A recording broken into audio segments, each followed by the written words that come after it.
Hello, everyone, welcome back to the Strike Point Media channel. Please subscribe and like my videos, because today we are about to dive into one of the most shocking and dramatic events to unfold in the ongoing conflict between Ukraine and Russia. Ukraine's drones have struck Moscow again, and this time the targets were not simple military depots or remote bases. They were billion-dollar towers standing tall in the heart of the Russian capital. Towers that once symbolized wealth, power, and the future of Russia's financial might were transformed overnight into burning symbols of vulnerability. The images of flames rising into the sky from Moscow's most prestigious skyscrapers shocked millions across the world, and they tell us that this war has entered a phase no one imagined possible just a year ago. For months, we have heard about drone strikes along the border regions, about targets in occupied territories, and about Ukraine's attempts to push back against Russia's overwhelming military power. But what we are seeing now is something entirely different. This is warfare that directly strikes at the heart of the capital, not only inflicting damage on valuable infrastructure, but shaking the very confidence of Russia's citizens. Moscow, once considered untouchable, has now become a battlefield. And in this story, we will walk through every detail, from the grand exteriors of these billion-dollar towers to the luxury interiors that crumbled in fire and smoke, from the performance of the drones that managed to outmaneuver some of the most advanced air defense systems in the world, to the failure of safety features that were supposed to protect occupants, from the unique strategies that make these drones a game changer in modern warfare to the astronomical price tag of destruction. And finally, we will reflect on what this means for the future of the war and the world at large. The exteriors of these towers were nothing less than architectural masterpieces. Towering high above the Moscow skyline, these skyscrapers were built to project power, modernity, and dominance. Their shimmering glass walls reflected the sun during the day and glowed like beacons at night, sending a message of prosperity to anyone who looked at them. They were symbols of Russia's wealth, designed with sleek steel reinforcements, futuristic designs, and cutting-edge engineering. For years, they stood as monuments of Russia's ambition to be not only a military giant, but also an economic powerhouse with a capital city to rival any in the world. But when Ukrainian drones pierced through the defenses and detonated against these towers, the exteriors transformed instantly from polished icons into shattered ruins. Flames erupted across the facades, glass panels splintered into thousands of deadly shards, and the once glorious silhouettes were scarred with black smoke stains. Fire raced up the sides of the buildings as the skyline, once a symbol of pride, turned into a living nightmare. Moscow residents watched in horror as the city's most valuable structures, worth billions, were consumed by uncontrollable blazes. The exteriors that once defined Moscow's future now stand as reminders of how fragile even the grandest monuments can be when confronted with modern warfare. Inside those towers, the interiors were designed to impress and overwhelm. They were big, vast, and luxurious. These were not ordinary office buildings.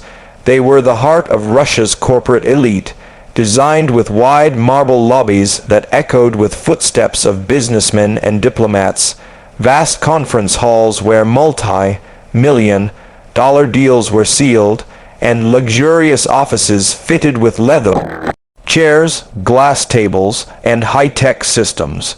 The interiors were built not only for comfort, but also to send a message of prestige, showing those who entered that they had stepped into the center of power.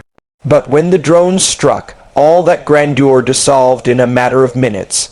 Smoke poured through the ventilation systems, alarms shrieked across the giant halls, and the chandeliers that once sparkled with elegance dimmed under clouds of black smoke.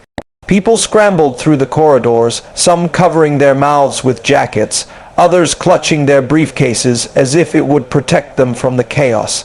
The big interiors, once places of calm negotiation, turned into chaotic chambers of survival. Documents flew across rooms as windows shattered. Computers, screens, and expensive decor were swallowed by flames. What was once a showcase of wealth and security became a haunting reminder of how quickly war strips away illusions.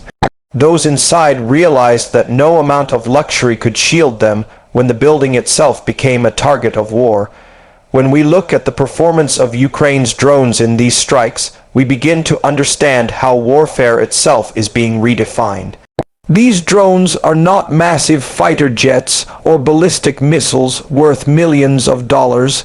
They are smaller, cheaper, and more agile, and yet their performance has outmatched the expectations of many military analysts. To strike Moscow, a city protected by one of the most sophisticated air defense networks in the world, is no ordinary feat. Russian air defenses include radar arrays surfaced, where missile systems, and advanced electronic warfare designed to jam or destroy incoming threats.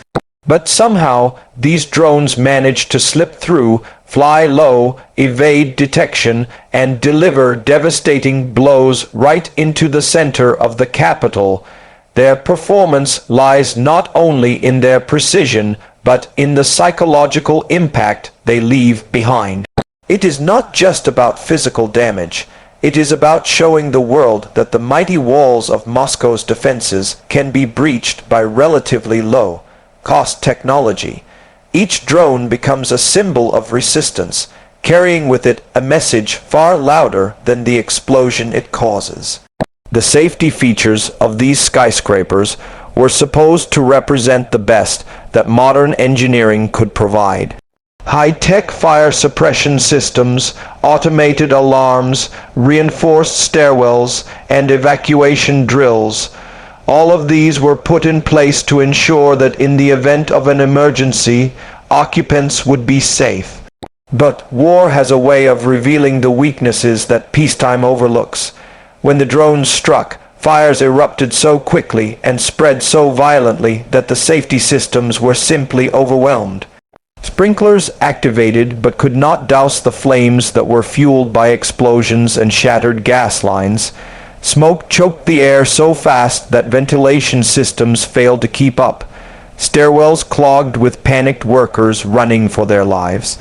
In theory, safety systems are designed for accidents, fires caused by electrical faults, perhaps small explosions, but they were never designed for the deliberate destruction caused by modern drone warfare. The reality became clear in those terrifying moments. No safety feature, no matter how advanced, could truly shield civilians when a skyscraper itself is targeted as a weapon of war. What makes these drones truly remarkable are their unique selling points, and in this context, their power lies not only in their technology, but also in their symbolism. For Ukraine, deploying drones against Moscow is not just about inflicting physical damage. It is about showing the Russian government and its people that the war they started can no longer be contained to distant battlefields. The unique selling point of these drones is asymmetry. How a relatively inexpensive weapon can force a superpower to spend billions on defense and still fail to stop the strikes. Every drone that strikes its target costs Ukraine perhaps tens of thousands of dollars, while forcing Russia to spend millions on repairs, anti-air defenses, and propaganda to cover up the embarrassment. The images of billion-dollar towers engulfed in flames broadcast across the world strike harder than any military statement. These drones are redefining the rules of engagement, and their uniqueness lies in their ability to achieve with so little what once required so much. Now let us talk about the price. The towers themselves are valued in the billions. Their construction represented years of investment, international partnerships, and countless man-hours. The damage caused by just a few drones amounts to hundreds of millions, if not more, in destruction and lost productivity. Offices, businesses, and investments that operated inside those towers are now gone or crippled. The economic ripple effect will spread far beyond the physical damage, with contracts disrupted, companies fleeing, and Moscow's image as a secure financial hub tarnished. And when we compare this cost to the price of a single drone, tens of thousands of dollars at most, the imbalance is staggering.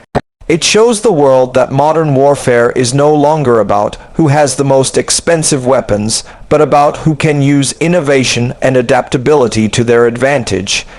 Ukraine has found a way to make Russia bleed economically, strategically, and psychologically at a fraction of the cost. The price of Moscow's pride, its towers, its image, is being rewritten in fire and smoke. As we conclude this story, the meaning behind these strikes cannot be ignored. Ukraine's drones striking Moscow's billion-dollar towers is not simply an attack on buildings. It is a demonstration of how the war has evolved into a new era. It is about exteriors collapsing under fire, interiors once filled with power reduced to ashes, performance that outmatches expectations, safety features that fail under the pressure of war, unique strategies that make drones a force multiplier, and prices that highlight the imbalance of this conflict. These strikes are more than destruction. They are messages. They say to the world that Moscow is not safe, that wealth cannot buy security, and that in this age of warfare, innovation and determination can topple even the tallest towers of power. The burning skyline of Moscow is not only a tragedy but also a symbol. It is a symbol that history is changing before our very eyes, that the battlefields of tomorrow are not limited to trenches and tanks, but extend into the very heart of cities once thought untouchable. So when we watch the footage of billion-dollar towers burning, when we see glass raining down from skyscrapers, when we hear the alarms echoing through once luxurious interiors, we are witnessing not just an attack, but a turning point. A turning point that shows us that war is not about numbers alone, not about who has the bigger army or the larger arsenal, but about who can adapt, who can innovate, and who can strike where it hurts the most. Ukraine's drones have proven that even the mightiest fortresses can be breached. And as the flames in Moscow rise into the night sky, the message they carry is clear. The rules of war have changed forever.